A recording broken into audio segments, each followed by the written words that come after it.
Les déchets organiques sont composés de carbone, d'hydrogène, d'azote et d'oxygène. La plupart, issus de la mort des êtres vivants animaux ou végétaux, sont généralement détruits et digérés par les bactéries. Mais certains se déposent au fond des mers fermées, des lagunes, des lacs, des deltas ou d'autres milieux aquatiques pauvres en oxygène. Ils sont ainsi protégés de l'action des bactéries. Là, les matières organiques se mélangent à des sédiments, sable, argile, sel, et s'accumulent par couches successives pendant des millions d'années. Les couches les plus anciennes se trouvent ainsi enfouies sous les plus récentes. Par leur propre masse, ces couches sédimentaires s'enfoncent naturellement. Le phénomène de tectonique des plaques, en agitant le manteau de la Terre, les casse et les entraîne plus profondément dans l'écorce terrestre.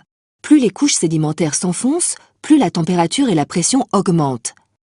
Des réactions chimiques éliminent alors les atomes d'azote et les restes d'oxygène.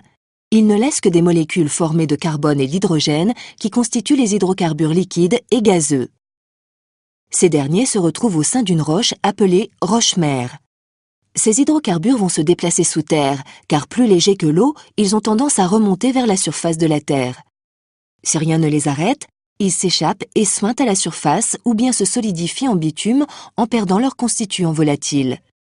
Mais si au cours de leur migration, les hydrocarbures rencontrent une couche imperméable qu'on nomme la couverture, ils sont piégés en dessous dans les interstices microscopiques et les fissures d'une roche, dite roche-réservoir. Dans cette roche-réservoir, la partie gazeuse des hydrocarbures remonte lentement au-dessus du pétrole, en repoussant vers le bas la nappe d'eau.